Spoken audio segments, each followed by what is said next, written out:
Humlagliba malang mamaso laknagi khalibra. Kufet kafet ngaliba thawa nangna karamba na pawbu tamlibano. Minoksu tamba sulay, pirang taba sulay dido. Karamba maikay na paribano punsisi. Tingkhang natraga lasing maphon. Khanghaw da yairakpado na miyoiba ama khanghanbagum. Khanghaw da napsilakpa wahayda nupi masu khangluri. Adobo, mangondadi hairakliba wahay ada singnabani khankri. Aduk usitana dhamka tawarga luhongba yaba yaroi haibagum thokre. Laichil sukum lai. Nangi namata namara, aigi imadi imana tabra. Aduga taw, nasana yakhibani, aidi yakhide. Adubu, aduk usitrabani na nangna ngamaga tokhalu. Aigi maikidagidi, nangna khongda tura fawwa luhongba toknaba wahayamtasu hairoi. Aduga haigi taw. I never fall in love with you. Thakoda hayeng mingamdaba lakpasu yai. I don't want to listen anymore. Mister, yam thuna thamhoro phone. Ngai komi. Nangonda aina aduk saungnaba wa kai haikrage. Nangna do I'm sorry de. Ngasidi nupada sawa phawdabra natraga asawa phazilibra khangdi aduk tap nanganglakpadi. Ai saude, saubagi wa nate. Aina haibadi nasana pamdradi nasana pamde na hayo. Aingonda yamna pambasu tahalakano. Phone thamo. Hayeng ay nang lakani hospital dagi. Goodbye. Hayeng thingnasi. Hairam laga phone ado fat kakri. Lejil kakri ba phone ado tamun ni yeng laga. Kaigino mana hairapa wahay khuding thamoi sida chak thilise. Waga dawrida. Haina phone ado nakanda thamlaga tumthakri. Nupa masu tapna mamit ushin. Ahing ado saruk yaba ngamloy matagom isisina tumthaki. Somda nupa ado chanpham laikidabani adubu manan thoktaba yade khan karamba pambay ama thirakpada phangleri. Nupa ado tapna aibu mafam asidagi chathallo natraba mafam asida nangbu so alamgani. Laisdana nangbu mafam asidagi chathankiba. No. Nupa aduna khanghawda mafam aduda maikho ngakta thazil halakri. Laisna so nupa adubo uwa phangkhidabat aduda makhut aduna maikho ado haidok yengli. Matang adudani maningdagi. Bye. Hairamduna laisnagi pukchip aduda thangaduna thilamduna yamna laina nantokre. Laisnadi achamba mi amani aduna China aduna laimai aduda onkre. Iking su tap jenthar i. Pocketagi wana phone ado logthoklaga loya da call dawri. Loya su kari tawrabano. Ngasidi hek pairakte.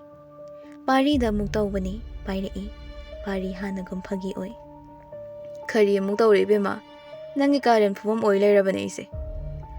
Adubu tayonaba khonjelda makhol nikna yamna wana. Pari.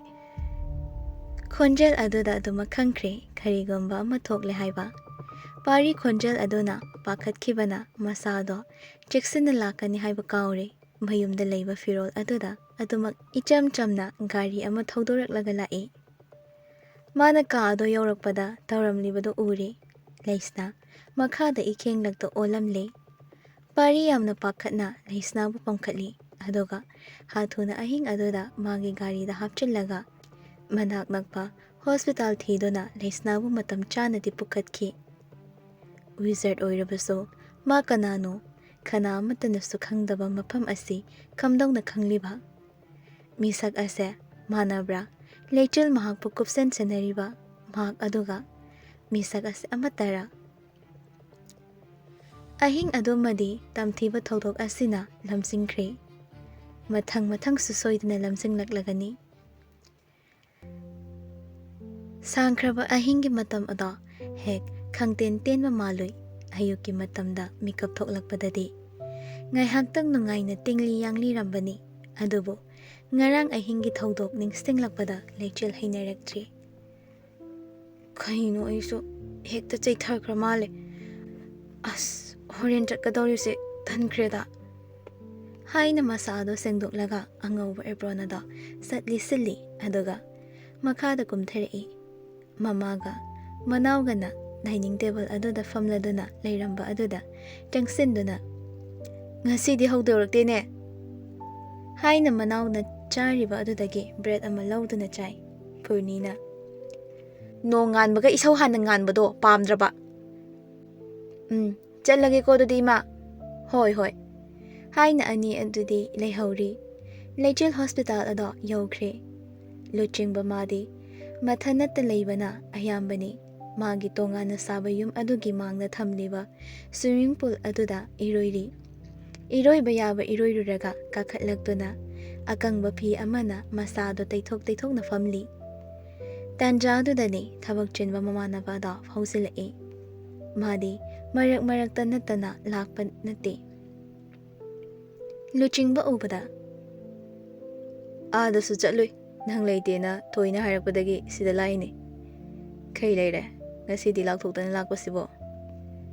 "ꯅꯪ ꯂꯨꯍꯣꯡꯗꯣꯔꯦꯅ ꯇꯥꯕ, ꯉꯛꯄꯅ ꯊꯤꯕꯣꯡ ꯊꯤꯔꯤꯡꯒ ꯃꯄꯥꯟ ꯊꯣꯛꯀꯦ ꯇꯧꯕꯅꯤ, ꯑꯗꯨꯒꯤ ꯀꯃꯥꯏꯅꯅꯣꯅ ꯍꯪꯒꯦ ꯂꯥꯛꯄꯅꯤ꯫ ꯑꯗꯨꯏ ꯅꯠꯇ꯭ꯔꯗꯤ ꯅꯪꯁꯨ ꯂꯥꯛꯅꯕꯒꯤ ꯃꯔꯝ ꯂꯩꯔꯣꯏ ꯍꯥꯏꯕ ꯑꯩꯁꯨ ꯈꯪꯉꯤꯗ꯫ ꯃꯌꯥꯝꯁꯤꯗꯤ ꯊꯤ ꯇꯥꯟꯕ ꯍꯦꯟꯒꯠꯂꯝꯃꯦ, ꯍꯌꯦꯡ ꯂꯨꯍꯣꯡꯂꯒ ꯍꯅꯤꯃꯨꯟ ꯑꯃꯨꯛ ꯆꯠꯅꯗ꯭ꯔꯁꯨ ꯃꯐꯝꯁꯤꯗ ꯑꯗꯨꯝ ꯌꯥꯗꯧ ꯃꯥꯜꯂꯦ꯫ ꯇꯥꯅꯤꯡꯗꯦꯗ ꯍꯅꯤꯃꯨꯟ ꯀꯥꯏꯅ, ꯂꯨꯍꯣꯡ ꯅꯨꯃꯤꯗꯥꯡꯗ ꯀꯥꯗꯐꯥꯎ ꯇꯨꯝꯂꯣꯏꯗꯕ ꯑꯩꯅ." ꯋꯥꯍꯩ ꯑꯗꯨꯗ ꯊꯥꯅꯦꯜ ꯐꯠ ꯌꯦꯡꯂꯛꯏ꯫ "ꯑꯣ, ꯅꯪꯒꯤꯁꯦ ꯄꯥꯝꯃꯒ ꯅꯠꯇ꯭ꯔꯣ?" "ꯅꯠꯇꯦ, ꯑꯩꯗꯤ ꯅꯪꯅ ꯌꯥꯔꯦ ꯍꯥꯏꯕꯗꯨꯗ ꯅꯨꯄꯤꯗꯣ ꯅꯨꯡꯁꯤꯔꯨꯔꯕꯅ ꯈꯜꯂꯨꯔꯦ, ꯑꯗꯨꯒꯗꯤ ꯏꯁ ꯇꯧꯅꯨ ꯅꯨꯄꯤꯅ ꯅꯨꯡꯉꯥꯏꯔꯣꯏꯗꯕ ꯊꯕꯛ ꯇꯧꯅꯨ." "ꯀꯔꯤꯒꯤ ꯅꯨꯡꯉꯥꯏꯔꯣꯏꯗꯕ? ꯂꯨꯍꯣꯡꯕꯗꯣ ꯇꯜꯂꯗꯤ ꯑꯩꯅ ꯍꯥꯏꯗꯣꯔꯛꯑꯣ ꯍꯥꯏꯈꯤꯕꯅꯤ, ꯑꯩꯉꯣꯟꯗ ꯑꯣꯏꯅ ꯑꯣꯟꯁꯤꯜꯂ ꯆꯤꯛꯂꯛꯏ." "ꯅꯨꯄꯤꯗꯨꯅꯗꯤ ꯄꯥꯝꯕꯩ ꯃꯑꯣꯡ ꯎꯕ꯭ꯔꯣ?" "ꯈꯪꯗꯦꯗ ꯑꯩꯁꯨ, ꯆꯤꯡꯅꯔꯤꯕꯅꯤ ꯃꯥꯅ ꯂꯨꯍꯣꯡꯅꯤꯡꯉꯤꯁꯤ ꯀꯩꯒꯤꯅꯣꯅ." "ꯅꯪꯅ ꯍꯣꯡꯅꯤꯡꯂꯤꯗꯨꯅ ꯀꯩꯒꯤ?" "ꯀꯔꯤ ꯋꯥꯍꯪ ꯈꯨꯍꯪꯅꯣ ꯄꯠ ꯊꯠꯂꯒ ꯍꯪꯉꯤꯁꯤꯕꯣ?" "ꯉꯥꯏꯈꯣ, ꯑꯗꯨꯒ ꯑꯩꯅ ꯈꯪꯅꯤꯡꯕ ꯑꯃ ꯂꯩꯔꯦ ꯅꯪꯉꯣꯟꯗꯩ, ꯅꯪꯅ ꯂꯨꯍꯣꯡꯕ ꯇꯜꯂꯤꯁꯤꯅ ꯀꯩꯒꯤ?" ꯂꯨꯆꯤꯡꯕ ꯊꯥꯅꯦꯜꯕꯨ ꯍꯥꯏꯔꯞ ꯌꯦꯡꯂꯛꯏ, ꯑꯗꯨꯒ ꯇꯞꯅ "ꯅꯪꯅ ꯈꯪꯉꯣꯏ" ꯍꯥꯏꯗꯨꯅ ꯇꯞꯅ ꯍꯧꯒꯠꯈ꯭ꯔꯦ꯫ "ꯃꯅꯨꯡ ꯆꯪꯁꯤꯜꯂꯣ, ꯁꯤꯗ ꯂꯦꯞꯄꯒ ꯂꯩꯔꯅꯨ." ꯍꯥꯏꯔꯝ ꯃꯥꯅ ꯃꯥꯡ ꯊꯥꯗꯨꯅ ꯆꯪꯈꯤ꯫ ꯊꯥꯅꯦꯜꯁꯨ ꯑꯗꯨꯃꯛ ꯏꯟꯅꯈꯤ꯫ ꯍꯣꯁꯄꯤꯇꯥꯜ ꯑꯗꯨꯒꯤ ꯔꯨꯝ ꯑꯗꯨꯗꯅꯤ ꯂꯣꯌꯥ, ꯄꯥꯔꯤ, ꯂꯩꯁꯅꯥ ꯃꯈꯣꯏ ꯑꯍꯨꯝ ꯂꯩꯔꯤ꯫ ꯂꯣꯌꯥꯅ "ꯌꯥꯝꯅ ꯀꯜꯂꯦ ꯍꯥꯏꯕ?" "ꯌꯥꯝ ꯀꯜꯂꯤ꯫ ꯑꯩꯈꯣꯏ ꯔꯨꯝꯒꯤ ꯁꯦꯀꯨꯔꯤꯇꯤ ꯌꯥꯝ ꯁꯥꯊꯤꯕꯅꯤ, ꯑꯗꯨꯕꯨ ꯁꯦꯀꯨꯔꯤꯇꯤ ꯊꯨꯒꯥꯏꯕ ꯉꯝꯃꯤ, ꯋꯤꯖꯥꯔꯗꯇ ꯑꯗꯨꯛ ꯀꯟꯕꯗꯤ ꯊꯥꯖꯔꯨꯗꯦ." ꯂꯣꯌꯥ ꯇꯞꯅ "ꯏꯆꯦꯅ ꯋꯥꯈꯜ ꯇꯥꯕ ꯉꯥꯏꯕ ꯍꯥꯏꯗꯨꯅꯤ, ꯏꯆꯦꯅ ꯋꯥꯈꯜ ꯇꯥꯗ꯭ꯔꯕꯅꯤꯅ ꯃꯥꯒꯤ ꯏꯂꯛꯄꯁꯨ ꯉꯝꯗ꯭ꯔꯦ꯫ ꯃꯁꯥꯅ ꯌꯥꯅ ꯄꯤꯔꯕꯗꯤ ꯗꯥꯏꯃꯟ ꯑꯗꯨꯒꯤ ꯂꯩꯐꯝ ꯏꯔꯥꯏ ꯂꯥꯏꯅ ꯊꯤꯕ ꯉꯝꯒꯗꯕꯅꯤ, ꯑꯗꯨꯕꯨ ꯏꯆꯦ ꯋꯥꯈꯜ ꯇꯥꯗ꯭ꯔꯤꯕꯁꯤꯅꯤ." ꯂꯩꯁꯅꯥ ꯇꯞꯅ "ꯏꯆꯦ ꯋꯥꯈꯜ ꯇꯥꯗ꯭ꯔꯁꯨ ꯋꯤꯆ ꯑꯃ ꯌꯥꯝ ꯊꯨꯅ ꯊꯤꯁꯦ꯫ ꯂꯩꯔꯦ ꯍꯥꯏꯕ ꯈꯪꯉꯤ, ꯃꯥꯂꯦꯝ ꯑꯁꯤꯗ ꯏꯚꯟ ꯅꯝꯕꯔꯗ ꯂꯩꯕ ꯌꯥꯗꯦ, ꯂꯣꯏꯅ ꯑꯣꯠꯇ ꯂꯩꯒꯅꯤ." ꯂꯣꯌꯥ ꯃꯃꯤꯠ ꯁꯨꯛꯆꯤꯟꯗꯨꯅ "ꯑꯗꯨꯗꯤ ꯗꯦꯃꯣꯟꯁꯨ ꯍꯟꯇꯔꯁꯨ?" "ꯑꯗꯨꯃꯥꯏꯅ ꯁꯣꯏꯗꯅ ꯑꯣꯏꯒꯅꯤ꯫ ꯑꯗꯨꯗ ꯂꯨꯔꯤꯕꯗꯤ ꯑꯇꯩ ꯃꯌꯥꯝ ꯑꯁꯤꯅ ꯃꯤꯆꯝꯒꯨꯝ ꯃꯤꯔꯛꯇ ꯂꯣꯠꯇꯨꯅ ꯂꯩꯈꯤꯕ ꯑꯁꯤꯅꯤ꯫ ꯑꯊꯨꯕ ꯃꯇꯝꯗ ꯋꯤꯖꯥꯔꯗꯁꯤꯡꯒꯤ ꯁꯛꯇꯤ ꯁꯤꯖꯤꯟꯅꯕ ꯉꯝꯗꯅꯕ ꯈꯨꯠꯂꯥꯏ ꯑꯃ ꯁꯦꯝꯕ ꯍꯥꯏꯗꯨꯅꯤ." "ꯐꯔꯦ ꯂꯩꯁꯅꯥ, ꯌꯥꯝ ꯊꯨꯅ ꯐꯔꯣ꯫ ꯏꯆꯦꯅ ꯂꯥꯏꯔꯤꯛ ꯀꯌꯥ ꯄꯥꯏꯕꯅꯤ, ꯑꯩ ꯍꯣꯁꯄꯤꯇꯥꯜꯗꯨꯗ ꯑꯝꯇ ꯆꯠꯂꯨꯒꯦ, ꯊꯦꯝꯗꯨꯅ ꯂꯥꯏꯔꯤꯛ ꯊꯝꯐꯝ ꯈꯪꯕ꯭ꯔꯥ ꯌꯦꯡꯒꯦ꯫ ꯂꯥꯏꯔꯤꯛ ꯑꯗꯨꯗ ꯐꯪꯗꯕ ꯂꯩꯔꯣꯏ. So, I wanna go." ꯍꯥꯏꯔꯝꯗꯨꯅ ꯀꯥ ꯑꯗꯨꯒꯤ ꯊꯣꯡ ꯑꯗꯣ ꯍꯥꯡꯗꯨꯅ ꯊꯣꯛꯈ꯭ꯔꯦ꯫ ꯂꯩꯍꯧꯔꯤꯕ ꯍꯥꯏꯕꯕꯨ ꯄꯥꯔꯤꯒ ꯂꯩꯁꯅꯥꯒ ꯈꯛꯇꯃꯛ ꯉꯥꯏꯔꯦ꯫ ꯄꯥꯔꯤ ꯆꯩꯕꯣꯏ ꯉꯥꯡꯂꯛꯏ꯫ "ꯅꯁꯥꯅ ꯗꯨꯛ ꯆꯦꯛꯁꯤꯟꯗ꯭ꯔꯤꯗꯨꯅ ꯀꯩꯒꯤ? ꯑꯩꯈꯣꯏ ꯀꯥꯗꯨꯗ ꯐꯪꯗꯕ ꯈꯨꯠꯂꯥꯏꯁꯨ ꯂꯩꯇꯕꯅꯤ, ꯅꯪꯅ ꯈꯨꯠꯂꯥꯏꯁꯤꯡ ꯑꯗꯨ ꯁꯤꯖꯤꯟꯅꯍꯧꯗꯕꯅ ꯀꯔꯤꯒꯤ?" "ꯅꯨꯃꯤꯗꯥꯡꯅꯦ, ꯑꯩ ꯈꯨꯠꯂꯥꯏ ꯂꯣꯏꯅꯔꯒ ꯆꯠꯄ꯭ꯔꯣ? ꯑꯗꯨꯒ ꯑꯩꯅ ꯃꯤꯆꯝ, ꯃꯥꯅ ꯋꯤꯖꯥꯔꯗ. ꯏꯃꯥꯡꯗꯨꯗ ꯃꯥꯡꯂꯒ ꯆꯪꯁꯤꯜꯂꯛꯑꯗꯤ ꯑꯩꯒꯤ ꯃꯤꯠꯁꯤꯅ ꯎꯗꯣꯏꯁꯦ ꯀꯩꯅꯣ? ꯑꯊꯨꯕ ꯃꯇꯝꯗ ꯑꯃꯥꯡꯕ ꯃꯤ ꯎꯅꯕ ꯂꯦꯟꯁ ꯑꯝꯇ ꯁꯦꯝꯗ ꯌꯥꯗ꯭ꯔꯦ." "ꯑꯗꯨꯒꯨꯝꯕ ꯀꯥꯟꯅꯕ ꯄꯣꯠꯇꯨꯗꯤ ꯁꯦꯝꯒꯦ ꯍꯥꯏꯗ꯭ꯔꯒ ꯋꯥꯊꯤ ꯋꯥꯔꯦꯝ ꯇꯧ ꯂꯩꯌꯣ ꯅꯪꯁꯨ." "ꯏꯁ, ꯌꯥꯝ ꯑꯍꯩ ꯁꯥꯔꯛꯏꯕ, ꯅꯥꯕ ꯍꯦꯟꯖꯤꯜꯂꯦ ꯅꯪ ꯂꯩꯕꯁꯦ, ꯆꯠꯂꯣ ꯏꯕꯨꯡꯉꯣ, ꯃꯅꯝ ꯅꯝꯃꯤ." ꯍꯥꯏꯗꯨꯅ ꯃꯥꯅ ꯆꯥꯈꯤꯕꯒꯤ ꯂꯩꯍꯧꯕ ꯂꯐꯣꯏ ꯃꯀꯨ ꯑꯗꯨꯅ ꯊꯥꯔꯛꯏ꯫ Mathibong chakibasinaga thumi aingonda jut lai machade nayum pan khangoi bema palasu thum packet ama loidringaida napam nakani hairamduna maso hogatkre. iyum pan mapandaba nangonda panabiyu haide aina thok lekthar halaga pharadi aigi nupa adum oire nang imau yam kiye hairamduna maso hathuna thokre leisna so pomna duna leihawi. Loya gari ada paiba makai thaurakpana puzana leiriba hospital ado yoksilakle. Gari mafam chana khamlamduna khonglei thuna changlei. Counter leiriba room aduda changlamda leichilgi car room da changsilai. Doctor leichil su satnom khaladuna yenglakpani loya oirambada. Chango Doctor ichegam to unazage yam thore. Leichil mahak su kari tawbu yaorabano khanduna yani nurse haina gokhibaga nurse ama hatu changi.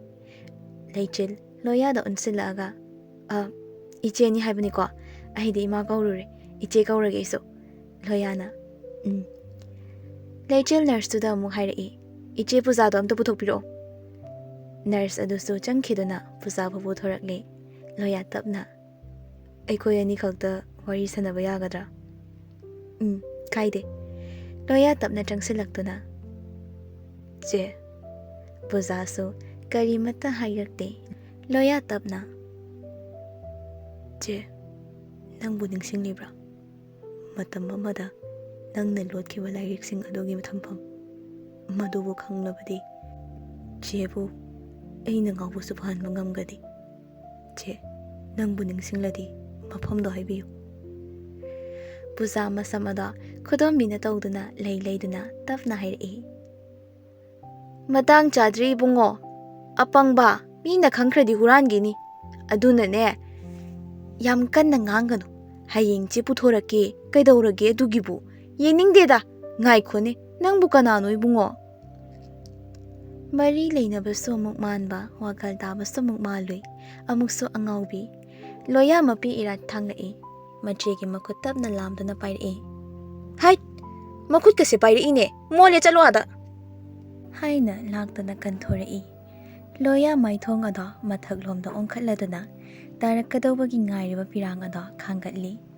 Machinban aduso maya aduna khajik chiksilladuna puza hut leiduna chak chabai matam yore chale ai hairam gam changki machena changki ba maike ado yengduna loya nungaitana leihawi. Mama sakpi macheni mapagi thodang purakliba macheni karigi sunungsiroi karigi suwaramloi. Loya so leichel de chatlage hairamduna tapna thoklai sign tawbiramdriye maninglomdagi laurakpa khonjelni. Loya so wakhal laktuna ma sign tawdri khanglakduna changsilai. Nupi aduna pirakpa kolom ado lawduna sign tawraba matung chatnaba leithorei. Aigi number pikhraga call su tawrakte hangadaba wahang yam lei haikhridudi aina nangi oina piramu kanade. Loya tanuromda leisillatuna kharamba wahang nangna hangba wahang singi paukumdi ahigi famda leiroi. Hairamduna makhong ada thangduna thokre tanu machin melaga aya yam tupchabiga tahawi mathang thengnabata namdana logeba. Tanja aduda gari ama hospital adogi mamangda khangthok thausilaktuna khami. Khamkhibaga kumtharakliba nupa ada collar yauba shirt ama maroon machuda litli khongrauna formalni. Nana kapthariba khungu sit nana haigatlaba samlang sing adugi marakta lamhenba samlang karana sit nalaba laibakta huithaduna tari maru amani. Madu ubada karamba nupinabu ngauridage leiramba sweeper fawba ngaihakti maya kabani nupa adu ubada.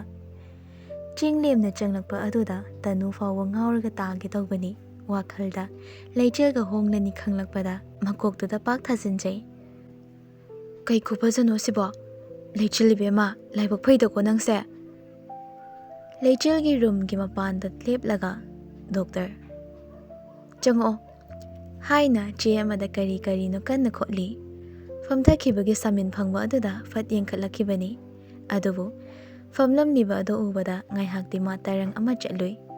sukyeng yengningde haikiba maithong aduda mityengphamsu ngaihaksu pallui khananasu paningtaningai lei aduk ningthiba saktam ado luching khukapi thek kaptuna oi chalase haraga hojik phau loisalamdriduna kai ai mi ngaibagi thabak yam talli saloi saluro chalo leichil wakhal laktuna kaino pung ahum adwaida haikidaine 12 ta ngarisidi mi chindringai sida chacha haibane imana su phiron khara leiro haiba marai yetna tallabra natraga aduk phajana mana hairaklingai dada yahaurage khallibra haugatkre phamamo wahai ase makhak hairamdana yam thuna thoki wai su sangba phajaba sudum phajaba mirina phari khanduna purakhibani asangba sunataba hangama pa sunataba machudani kuchungobana pop hekta chunakhi kaya wangdaba angauba hills ama tungsinduna white machugi side bag ado yaduna changai lao loire nupa masu leithorei masu ningthiramli adubu yenglaroi khankraba nupa adudi adu ningthiriba mabu yengda mang thaduna thokre leichil sumaningda chenbu chatpo inai tanuna chatlage hairo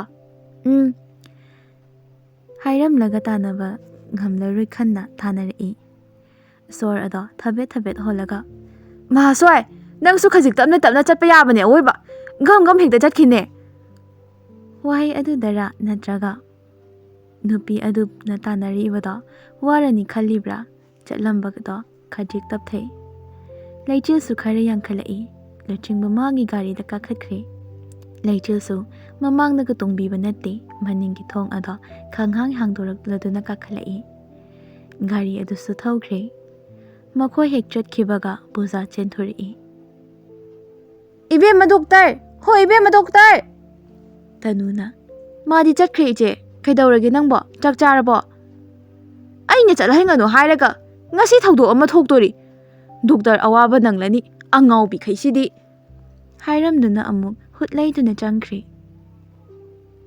luchingba gari ada thauna thauna front mirror adudagi yengni maning aduda famlibi nupi ado mathau chinbi amagum phone aduda pakthaduna yengli narum adudagi nantharakduna tarakliba samlangsing aduso makhut aduna amuk amuk su khomgali luching tapna mamang sida phamgidi leitadana ahise driver gi tapta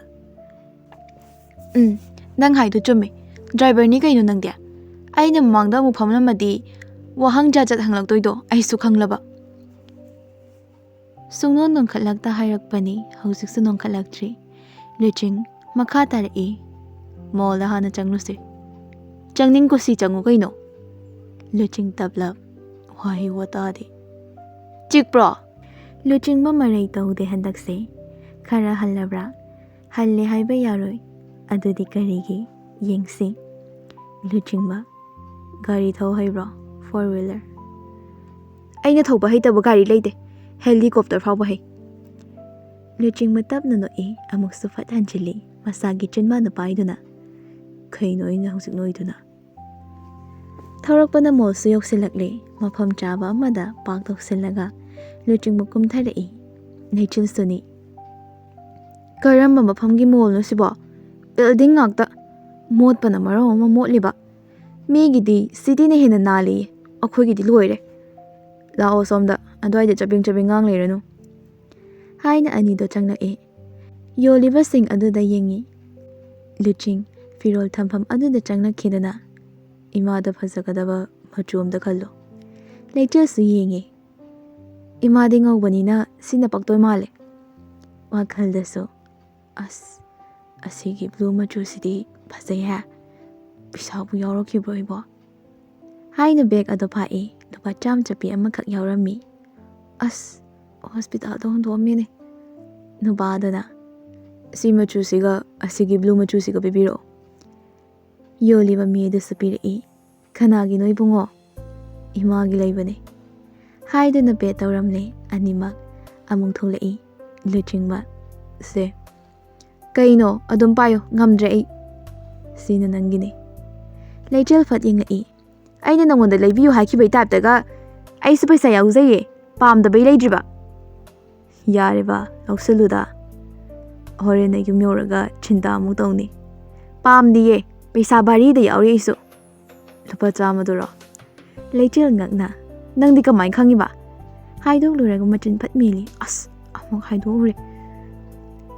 Ay sila ini kaidorage, se. Leichil tapna lausili. Si lausili kaina migi mapot pambagi nate. Khwairam deda khakpudu da lawirabani. Tanja da luching bagi call ama lai.